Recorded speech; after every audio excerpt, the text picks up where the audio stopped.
तो दोस्तों तो स्वागत है हमारा यूट्यूब चैनल मिशन 2 पे। तो स्टूडेंट्स आज मैं क्लास 9th का विज्ञान जो इसका सेट 2 है इसको मैं आज कवर करने वाला हूँ, ठीक है। और इसको आप पूरे वीडियो को देखिएगा तब और अच्छे से समझ में आएगा। और अगर इस चैनल पे आप नए हैं तो इसे सब्सक्राइब ज़रूर कर दीजिएगा।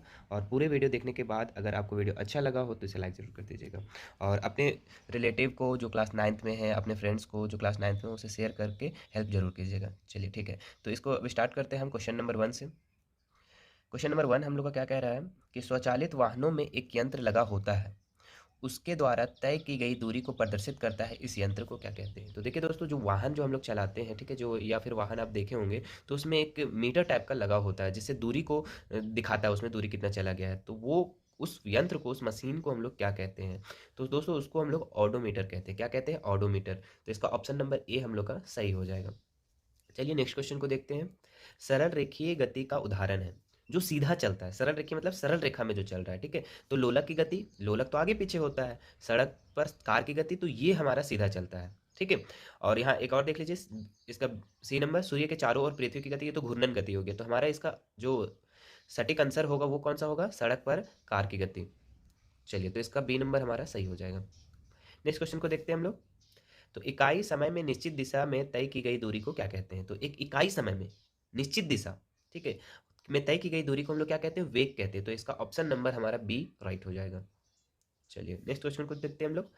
एक समान गति की अवस्था में त्वरण होता है, ठीक है। अगर हम लोग कोई भी चीज से चल रहे हैं, ठीक है, एक समान गति से चल रहे हैं, तो उस अवस्था में जो त्वरण होगा उसका मान जो होगा हमारा शून्य होगा, ठीक है। ना घटेगा ना बढ़ेगा। एक समान गति से चल रहा है तो चल रहा है, तो वो उसका त्वरण क्या होगा? हमारा शून्य होगा। तो इसका राइट आंसर हमारा ए नंबर हो जाएगा।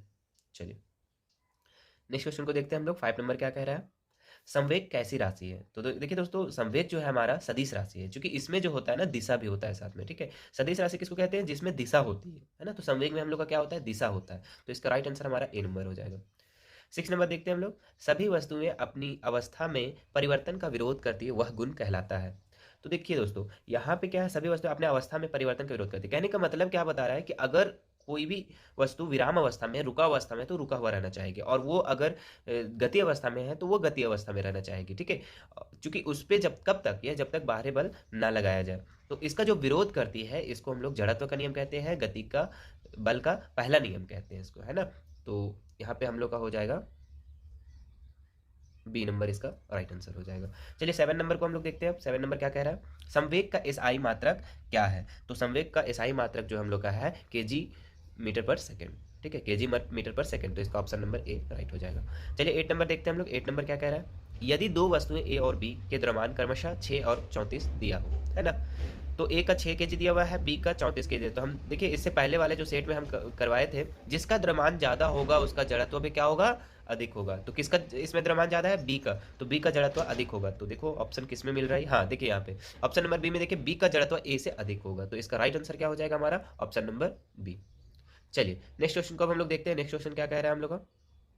9 नंबर। न्यूटन का कौन सा गति का नियम ही गति का वास्तविक नियम है, ठीक है। न्यूटन का कौन सा गति का नियम वास्तविक नियम है? तो ये देखिए दोस्तों, इसका द्वितीय गति का नियम जो है वास्तविक नियम है, ठीक है। तो इसका ऑप्शन नंबर बी राइट हो जाएगा। तो बी नंबर हो जाएगा। तो देखिए इसमें अब 10 नंबर को हम लोग देखते हैं। 10 नंबर क्या कह रहा है? पृथ्वी के गुरुत्वीय त्वरण का मात्रक क्या होगा, ठीक है। तो देखिए दोस्तों, हम लोग त्वरण का पहले भी जान चुके हैं। इसका क्या होता है हम लोग का? मीटर पर सेकेंड स्क्वायर, ठीक है, मीटर पर सेकेंड स्क्वायर। तो इसका ऑप्शन नंबर बी हमारा राइट हो जाएगा। चलिए नेक्स्ट देखते हैं हम लोग। पृथ्वी के चारों ओर चक्कर लगाती है, यह किस बल के कारण होता है? तो ये पृथ्वी के चारों ओर जो चक्कर लगाती है हम लोग का किस कारण होता है? तो गुरुत्वाकर्षण बल के कारण होता है। तो ऑप्शन नंबर ए इसका राइट हो जाएगा। चलिए 12 नंबर देखते हैं। सावित्रिक गुरुत्विक स्थिरांक जी का एसआई मात्रक क्या होगा? तो देखिए दोस्तों, इसका जो होगा हमारा newton metre square KG square हमारा इसका आंसर हो जाएगा, ठीक है। तो इसका ऑप्शन नंबर हम लोग का सी हो जाएगा। चलिए 30 नंबर देखते हैं हम लोग। यदि दो वस्तुओं के बीच की दूरी को आधा कर दिया जाए तो उनके बीच का गुरुत्वाकर्षण बल किस प्रकार बदलेगा, ठीक है। तो देखिए दोस्तों, यहाँ पे है कि दो वस्तुओं के बीच, मान लो कि एक ए वस्तु है और दूसरा क्या है? हमारा बी वस्तु है। और इस दोनों के बीच की दूरी कोई दिया है, ठीक है। और जब ये बी जो है इसका आधा हो जाए, यहाँ तक आ जाए बी, जब यहाँ पे आ जाए तो इसका जो है गुरुत्वाकर्षण जो बल होगा ना, 4 गुना बढ़ जाएगा। कितना गुना बढ़ जाएगा? 4 गुना इसका बढ़ जाएगा। तो देखो इसका ऑप्शन कितना नंबर मिल रहा है? तो ए नंबर में इसका ऑप्शन मिल रहा है। तो 4 गुना हमारा यहाँ पे बढ़ जाएगा। तो ऑप्शन नंबर ए। चलिए 14 नंबर क्वेश्चन को हम लोग देखते हैं। 14 नंबर क्या कह रहा है, द्रव्यमान का मान सभी जगह होता है। तो देखिए दोस्तों, द्रव्यमान का जो मान होता है, आप कहीं पे भी चले जाइए, पृथ्वी में रहिए, चंद्रमा पे चले जाइए, द्रव्यमान का जो सभी का मान होता है सभी जगह क्या होती है, समान होती है। क्या होती है, समान होती है। ऑप्शन नंबर ए हो जाएगा। हाँ, यहाँ पे अगर भार पूछे तो भार अलग अलग हो सकते हैं, यहाँ पे और चंद्रमा पे अलग अलग हो सकते हैं, लेकिन द्रव्यमान सभी जगह क्या होगी, समान होगी। चलिए नेक्स्ट क्वेश्चन को देखते हैं हम लोग। 15 नंबर में दिए गए चित्र, देखिए चित्र को देखिए आप लोग, और किस अवस्था में कणों को दिखाया गया है। तो कण को आप देखिए तो सटा सटा नजर आ रहा है, ठीक है, और समांतर क्रम में नजर आ रहा है। तो ये हम लोग का ठोस का बता रहा है, किसका बता रहा है, ठोस का। तो ये हमारा ऑप्शन नंबर क्या हो जाएगा, ये इसका राइट हो जाएगा। हम बताए थे दोस्तों कि यहाँ पे अगर जो इसका जो पदार्थ का कण है अगर दूर दूर में है, ठीक है, दूर दूर में है, जहाँ तहाँ है, तो ये गैस अवस्था में होता है। और ये अगर थोड़ा सा नज़दीक नज़दीक है तो वो हमारा किस अवस्था में होता है, अच्छा ये हम लोग का जो होता है ना, गैस अवस्था में होता है। जो दूर दूर होता है, बहुत दूर दूर होता है, ये गैस अवस्था में। और जो एक मीडियम में होता है वो हम लोग का क्या होता है, द्रव अवस्था में होता है। और जो पूरा सटा सटा होता है वो हम लोग का ठोस अवस्था में होता है। चलिए, तो यहाँ पे ठोस का बताया गया है।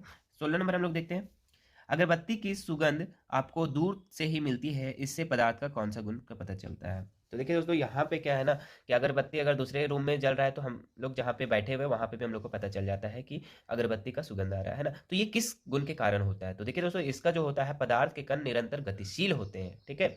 और पदार्थ का जो कण होता है हमेशा इधर उधर तैरते हुए रहता है या निरंतर गतिशील के कारण होता है। तो ऑप्शन नंबर इसका डी क्या हो जाएगा, राइट हो जाएगा। चलिए 17 नंबर हम लोग देखते हैं। 17 नंबर क्या कह रहा है, निम्नलिखित में किस पदार्थ में विसरण की गति तेज होगी। तो जल में होगी क्या, तो जल के कण जो मीडियम में होता है हमारा इसका पदार्थ का कण, लोहा में तो सटा सटा होगा, है ना, और तेल में भी सटा सटा होगा, मतलब कि मीडियम में होगा। तो यहाँ पे गैस में क्या होगा कि विसरण की गति जो होता है काफी तेज होता है ना। तो गैस में कौन सा हमारा, तो ऑक्सीजन है, ऑक्सीजन हमारा इसका राइट आंसर हो जाएगा। चलिए इसका नेक्स्ट को देखते हैं। 18 क्या कह रहा है, वायुमंडलीय दाब पर 1 kg ठोस को उसके गलनांक पर द्रव में बदलने की जितनी उसमें ऊर्जा की आवश्यकता होती है उसे क्या कहते हैं। ठीक है, यहाँ पे क्या कह रहा है, 1 kg ठोस को गलनांक पर द्रव में बदलने के लिए जितनी, मतलब कि ठोस से द्रव में बदलने की जो ऊर्जा की आवश्यकता होती है, इसे कौन सी ऊर्जा कहते हैं, तो संगलन की गुप्त उष्मा उसको कहते हैं। क्या कहते हैं, संगलन की गुप्त उष्मा, इसका राइट आंसर हो जाएगा ऑप्शन नंबर सी। चलिए 19 नंबर क्या कह रहा है, द्रव अवस्था में परिवर्तित हुए बिना ठोस अवस्था में सीधे गैस और वापस ठोस में बदलने की प्रक्रिया को क्या कहते हैं। तो देखिए दोस्तों, यहाँ पे क्या है ना कि ठोस से हम लोग जो भी देखते हैं, यहाँ पे पानी को अगर देखते हैं तो ठोस से क्या होता है, पहले द्रव में, फिर द्रव के बाद गैस में, तो इस तरह से चेंज होता है। लेकिन यहाँ पे क्या कह रहा है ना, ठोस से डायरेक्ट किस में चेंज हो रहा है, गैस में से हो रहा है, और गैस से क्या हो रहा है हमारा, ठोस में चेंज हो रहा है, मतलब कि डायरेक्ट। तो आप लोग देखे होंगे दोस्तों यहाँ पे कि अगर जो कपूर हम लोग घर में रखते हैं वो क्या होता है, ठोस से डायरेक्ट गैस में चेंज होता है, अचानक कहाँ गायब हो जाता है ये चीज नहीं पता चलता है। तो ये कौन सी प्रक्रिया कहलाता है, ये ऊर्ध्वपातन कहलाता है। क्या, कौन सी प्रक्रिया, ऊर्ध्वपातन। तो ऑप्शन नंबर ए इसका राइट हो जाएगा। चलिए 20 नंबर को हम लोग देखते हैं, क्वथनांक से कम ताप पर द्रव के वाष्प में परिवर्तित होने की प्रक्रिया क्या कहलाती है। ठीक है, तो क्वथनांक से कम ताप पर द्रव से वाष्प में, मतलब पानी से भाप में जो चेंज हो जाता है, तो उसको हम लोग क्या कहते हैं, वाष्पीकरण कहते हैं। तो ऑप्शन नंबर 20 का राइट हो जाएगा। चलिए 21 नंबर क्या कह रहा है, 0 डिग्री सेल्सियस के बराबर होता है। ठीक है, तो 0 डिग्री सेल्सियस जो बराबर होता है 273 केल्विन। देखिए दोस्तों, यहाँ पे क्या है ना, कोई भी चीज को अगर डिग्री से सेल्सियस में चेंज करना रहा, डिग्री सेल्सियस को केल्विन में चेंज करना रहा, तो वहां पे क्या करते हैं, 273 को प्लस करते हैं। ठीक है, और 273 को हम लोग जीरो से अगर प्लस करेंगे तो 273 ही होगा। तो इसका राइट आंसर हमारा ऑप्शन नंबर बी हो जाएगा। चलिए 22 नंबर को देखते हैं, डाल्टन के परमाणु सिद्धांत निम्नलिखित में कौन सा बिंदु द्रव्यमान संरक्षण का नियम को दर्शाता है। तो इसका ऑप्शन को आप लोग पढ़िए, क्या बता रहा है, सभी द्रव परमाणु से निर्मित होते हैं, दिए गए तत्वों के परमाणु द्रव्यमान के रासायनिक गुणधर्म समान होते हैं, परमाणु अविभाज्य सूक्ष्मतम होते हैं, जो रासायनिक वेग ना तो निर्मित होते हैं ना ही विनाश होते हैं। ठीक है, तो इसका ऑप्शन नंबर सी को आप लोग देखिए, यहाँ पे क्या होता है ना कि जो भी परमाणु अविभाज्य होती है, ठीक है, वो बढ़ता नहीं है। जो रासायनिक अभिक्रिया ना निर्मित होता है ना विनाश होता है, जो राइट साइड होगा, यानी जो लेफ्ट साइड होगा उतना भी उधर भी कितना होगा, राइट साइड भी वही होगा। ठीक है, तो ये द्रव्यमान संरक्षण का नियम कहता है। तो इसका ऑप्शन नंबर सी हमारा राइट हो जाएगा। चलिए इसका 23 नंबर को देखते हैं, ऑक्सीजन का परमाणु द्रव्यमान 16 यूनिट है, तो इसका क्या अर्थ है। ठीक है, तो अब इसका यहाँ पे द्रव्यमान जो है ऑक्सीजन का ये 16 है, तो इसका मतलब क्या हुआ। ठीक है, तो ऑक्सीजन के परमाणु का द्रव्यमान 16 ग्राम है, ये गलत है। ऑक्सीजन के परमाणु कार्बन 12 परमाणु के द्रव्यमान के 1/12 भाग 16 गुना भारी है। हाँ, तो यहाँ पे देखिए दोस्तों, जो भी हम लोग का द्रव्यमान होता है वो कार्बन से कंपेयर किया जाता है। ठीक है, किससे कंपेयर किया जाता है, कार्बन से। तो कार्बन का कितना भाग है उस चीज को हम लोग वहां पे लेके चलते हैं। तो यहाँ पे हमारा ऑप्शन नंबर 20 का राइट आंसर हो जाएगा। चलिए अगला क्वेश्चन को देखते हैं हम लोग। 24 नंबर क्या कह रहा है, किसी भी यौगिक का सूक्ष्मतम कण स्वतंत्र रूप में रह सकता है तथा उस यौगिक के कौन सा गुण प्रदर्शित कहलाता है। तो हम कल भी बताए, मतलब कि कल भी बताए थे इसमें, जो पिछला वाला वीडियो जो बनाए थे हम लोग सेट 1 का, उसमें बताए थे कि स्वतंत्र अवस्था में जो पाया जाता है वो हम लोग का अणु होता है। क्या होता है, अणु होता है। ठीक है, तो इसका राइट आंसर हमारा बी नंबर हो जाएगा। चलिए 25 नंबर को देखते हैं हम लोग। 25 नंबर क्या कह रहा है, निम्नलिखित में से कौन सा यौगिक चतुर परमाणुक है। तो यहाँ पे देख लीजिए दोस्तों, जो पिछला वीडियो में बताए थे कि कैसे निकलता है इसका परमाणुकता, है ना। तो यहाँ पे ऑप्शन नंबर बी को देखिए, NH3। एन हमारा कितना है, एन एक है, एन एक है, और एच कितना है, 3 है, तो इसका कितना हो जाएगा, 4 हो जाएगा। तो इसका ऑप्शन नंबर कितना हो जाएगा, बी इसका राइट हो जाएगा। ठीक है, चलिए इसका 26 नंबर को देखते हैं।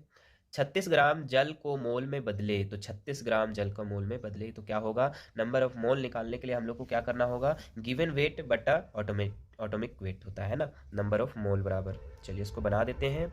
नंबर ऑफ मोल बराबर क्या होता है, गिवन वेट बटा ऑटोमिक वेट। तो यहाँ पे देखिए नंबर ऑफ मोल निकालना है हम लोग को, तो गिवन वेट कितना दिया हुआ है हम लोग का, 36 दिया हुआ है। कितना दिया हुआ है, 36। और जल को मोल में बदलना है ना, तो जल का क्या फॉर्मूला होता है, H2O। तो हाइड्रोजन कितना हो जाएगा, 1 × 2 हो जाएगा, 2 हाइड्रोजन है तो 1 × 1 हो जाएगा, यानी कि 1 × 1 = 2। और यहाँ पे ऑक्सीजन का द्रव्यमान कितना होता है, 16 होता है ना, 16। तो यहाँ पे कितना हो जाएगा, 18। 2 और 16 18। तो यहाँ पे गिवन वेट कितना दिया हुआ है हम लोग का, 36, और एटॉमिक वेट कितना दिया हुआ है हम लोग का, 18। तो 18 दूनी 36। तो देखिए 2 मोल कहाँ पे है, वही हमारा राइट आंसर हो जाएगा। तो देखिए ऑप्शन नंबर ए में हम लोग को दिख रहा है 2 मोल, तो इसका राइट आंसर क्या हो जाएगा हम लोग का, 2 मोल हो जाएगा। चलिए 27 नंबर को हम लोग देखते हैं। 27 नंबर क्या कह रहा है, 5 मोल नाइट्रोजन गैस का द्रव्यमान क्या होगा। ठीक है, तो यहाँ पे जो है नंबर ऑफ मोल तो पहले से दे दिया गया है। ठीक है, पहले फॉर्मूला एक बार लिख लेते हैं, number of mole given weight बटा एटॉमिक वेट। ठीक है, तो नंबर ऑफ मोल हम लोग का 5 दे दिया हुआ है। गिवन वेट कितना दिया हुआ है, देखो गिवन वेट नहीं दिया हुआ है, तो हम लोग को गिवन वेट को क्या करना है, निकालना है। और एटॉमिक वेट कितना, नाइट्रोजन गैस बोल रहा है ना, तो नाइट्रोजन गैस का क्या होता है, N2। और एक नाइट्रोजन का जो द्रव्यमान होता है कितना होता है, 14। और 2 नाइट्रोजन है तो यहाँ पे 14 दूनी 28 हो जाएगा, और 28 यहाँ पे भी हो जाएगा। अब देखिए दोस्तों यहाँ पे क्या है, इधर डिवाइड में इधर जाके किस में हो जाएगा, मल्टीपल में हो जाएगा। तो 5 × 28 = कितना हो जाएगा, 140 इसका राइट आंसर है। देखो 140 कहीं दिख रहा है, हाँ दिख रहा है, ऑप्शन नंबर बी में हम लोग को दिख रहा है 140, तो इसका राइट हो जाएगा ऑप्शन नंबर बी। चलिए अब 28 नंबर में हम लोग आते हैं। 28 नंबर क्या कह रहा है, यहाँ से हम लोग का बायोलॉजी स्टार्ट हो गया है। कोशिका का बिजली घर क्या है, तो बहुत ही इंटरेस्टिंग सवाल है ना। ये हम लोग हमेशा पढ़ते आए हैं कि माइटोकॉन्ड्रिया को ही हम लोग क्या कहते हैं, कोशिका का बिजली घर। तो ऑप्शन नंबर डी इसका राइट हो जाएगा। चलिए 29 नंबर क्या कह रहा है, निम्नलिखित में से किस कोशिकांग का अपना डीएनए और राइबोसोम होता है। तो यहाँ पे माइटोकॉन्ड्रिया का क्या होता है, कोशिकांग, और डीएनए जो होता है अपना होता है ना। तो यहाँ पे इसका राइट आंसर डी इसका भी हो जाएगा। चलिए 30 नंबर देखते हैं, किस कोशिकांग को आत्महत्या की थैली कहा जाता है। तो ये भी इंटरेस्टिंग सवाल है ना, हम लोग हमेशा पढ़ते हुए आ रहे हैं। आत्महत्या की थैली किसे कहा जाता है, लाइसोसोम को कहा जाता है। चलिए 31 नंबर सवाल हम लोग देखते हैं। 31 नंबर क्या कहा है, प्राकैरियोटिक कोशिका का उदाहरण है। प्राकैरियोटिक कोशिका का उदाहरण है, तो कौन सा है हम लोग का इसमें प्रैकैरियोटिक का, तो ये जीवाणु है। जीवाणु हम लोग का कौन सा हो जाएगा, बैक्टीरिया। तो बैक्टीरिया इसका राइट आंसर बी नंबर हो जाएगा। 32 नंबर, झिल्ली जीवाणु जनन की प्रक्रिया कहाँ होती है। ठीक है, तो ये हमारा हम लोग का होता है अंतःद्रव्य जालिका में होती है। कहाँ पे होती है, अंतःद्रव्य जालिका। तो ऑप्शन नंबर अर्धसूत्री विभाजन के संतति कोशिकाओं की संख्या होती है, तो इसका राइट आंसर हमारा ऑप्शन नंबर बी 2 होता है। ठीक है, चलिए 34 नंबर सवाल देखते हैं, एक जीव में गुणसूत्रों की संख्या 18 है, तो उस जीव के अंडे की गुणसूत्रों की संख्या कितनी होगी। तो देखिए दोस्तों, कोई भी जीव का अगर गुणसूत्र जितना है उसके अंडों के गुणसूत्र उसका जस्ट आधा होता है, तो 18 का आधा कितना हो जाएगा, 9। तो इसका राइट आंसर बी नंबर हो जाएगा। 35 नंबर सवाल इसका देखते हैं, पौधे में जल एवं खनिज का संवहन कौन करता है। ठीक है, तो कल भी बताए थे दोस्तों कि जो जल से खनिज, पौधे का जो जो जड़ से नीचे से खनिज लवण संवहन करता है उसको हम लोग जाइलम कहते हैं, और जो पत्तियों में जो बना भोजन है वो अन्य भागों तक पहुंचाता है उसे हम लोग फ्लोएम कहते हैं। तो इसका राइट आंसर हम लोग का हो जाएगा xylem, option number A. 36 number सवाल देखते हैं, रक्त एक उत्तक है, तो रक्त कैसा उत्तक है, संयोजी उत्तक है। कैसा उत्तक है, संयोजी उत्तक है। तो ऑप्शन नंबर सी इसका राइट हो जाएगा। 37 नंबर सवाल देखिए, अस्थि एवं मांसपेशियों को जोड़ने वाली रचना, बिना ऑप्शन देखे बताइए। कल इसका पिछला वीडियो में भी बताए थे, ठीक है, सेट 1 में। तो उसको हम लोग क्या कहते हैं, टेंडिन कहते हैं। ऑप्शन नंबर कहाँ पे है, डी है, बी है, तो बी में हम लोग का राइट हो जाएगा। चलिए पेरेनकाइमा जिसमें क्लोरोफिल हो कहलाती है। ठीक है, तो पेरेनकाइमा जो जिसमें क्लोरोफिल होता है उसको हम लोग क्या कहते हैं, क्लोरेन काइमा कहते हैं ना, क्लोरेन काइमा। तो ऑप्शन नंबर सी इसका राइट हो जाएगा। चलिए 39 नंबर देखते हैं, किस उत्तक के विभाजन से पौधे की लंबाई बढ़ती है। तो जो सबसे ऊपर भाग में होता है जिसका नाम होता है विभोज्य उत्तक, पौधे का जो सबसे ऊपरी उत्तक होता है वो विभोज्य उत्तक होता है, और उसी के कारण क्या होता है, पौधे की लंबाई बढ़ती है। तो इसका ऑप्शन नंबर ए इसका राइट हो जाएगा। चलिए 40 नंबर देखते हैं हम लोग, लास्ट इसका क्वेश्चन रहेगा।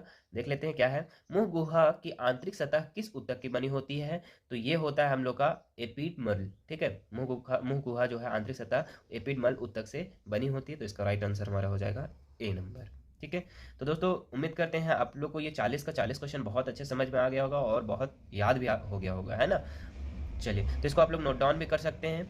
और वीडियो अगर आपको अच्छा लगा हो तो लाइक ज़रूर कर दीजिएगा और सब्सक्राइब ज़रूर कर दीजिएगा और शेयर कर दीजिएगा अपने रिलेटिव या फ्रेंड्स को जो क्लास 9th में हैं, जिसे जिससे जिसे ये वीडियो को फ़ायदा मिल सके किसी को, है ना।